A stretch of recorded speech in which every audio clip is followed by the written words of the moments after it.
Oke, cukup? Cukup. Selanjutnya kita beralih ke pertanyaan untuk calon wakil presiden nomor urut 1, Bapak Muhaimin Iskandar. Untuk itu kami persilakan kepada panelis Bapak Profesor Sudarto PhD, PhD untuk mengambil undian subtema pertanyaan dari dalam wadah.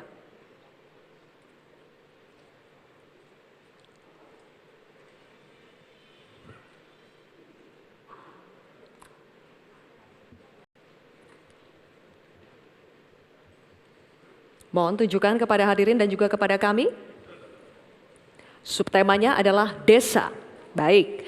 Selanjutnya kami persilakan panelis Ibu Profesor Dr. Sulistiowati Irianto untuk mengambil undian daftar pertanyaan dari dalam wadah. Silakan.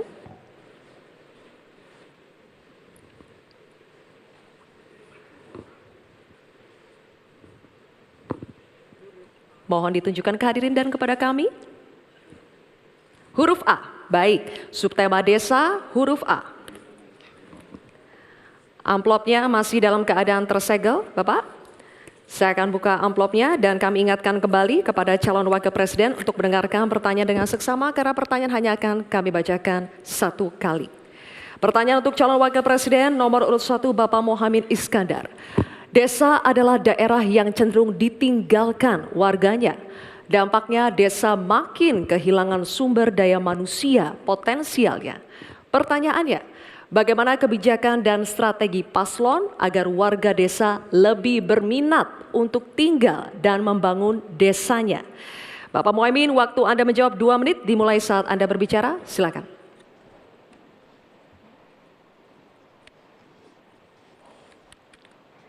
Terima kasih. Saya catat sedikit. Yang penting ini bukan catatan Mahkamah Konstitusi. Hadirin-hadirin sekalian yang saya muliakan, sebetulnya diawali dari paradigma.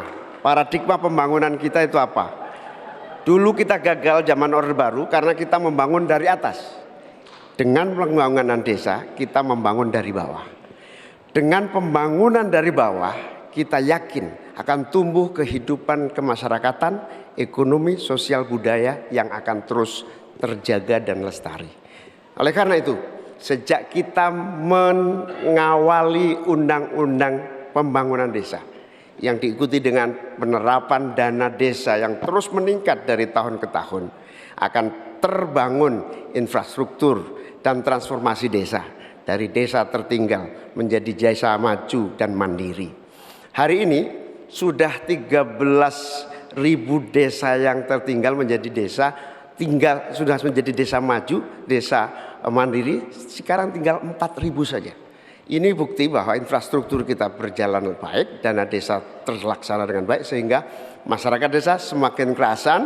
Nanti ke depan kita akan siapkan lagi, naikkan lagi anggaran 5 miliar per desa. Agar apa? Tidak hanya infrastrukturnya yang baik, tetapi juga ada kehidupan ekonomi yang tumbuh melalui BUMDes, melalui berbagai kegiatan wirausaha yang tumbuh, pertanian, peternakan, ekonomi kreatif tumbuh di desa, sehingga orang tertarik di desa. Jadi infrastruktur beres, pembangunan sarana prasarana tumbuh, kegiatan ekonomi memadai, dan desa terjaga menjadi komunitas yang membanggakan. Sehingga masyarakat tidak lagi tertarik menjadi urbanisasi, tapi juga kembali ke desa, membangun desa untuk pembangunan bangsa.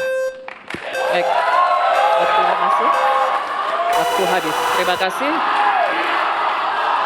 Nanti ada waktunya. Bapak Ibu, Kita lanjutkan Bapak Ibu. Tenang ya. Kini kami akan persilakan calon wakil presiden nomor urut 2 Bapak Gibran Rakabuming Raka untuk menanggapi. 1 menit Bapak dimulai saat berbicara. Silakan. Nah gitu dong Gus, jangan terlalu tegang kayak waktu debat Cawapres pertama kemarin. Intinya di sini adalah bagaimana kita bisa menumbuhkan rasa sense of belonging dari masyarakat desa.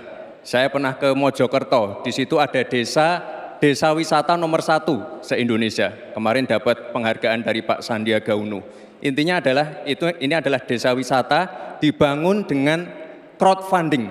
Jadi masyarakat desa punya saham di destinasi wisata tadi. Jadi ini salah satu contoh yang baik cara bagaimana agar masyarakat desa tidak meninggalkan desa atau mencari pekerjaan di kota. Kita bangun sense of belonging, kita pengen program-program yang sudah dijalankan di Mojokerto ini juga bisa dijalankan di desa-desa yang lain. Terima kasih.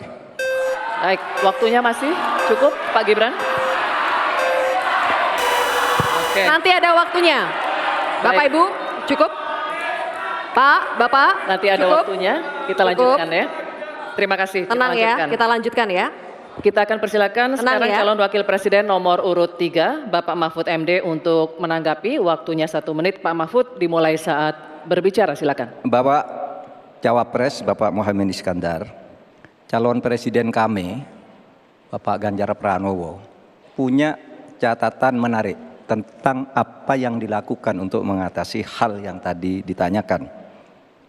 Pertama, ada program 1000 embung, ada program desa mandiri, mandiri energi dan mandiri pangan, kemudian pembangunan irigasi.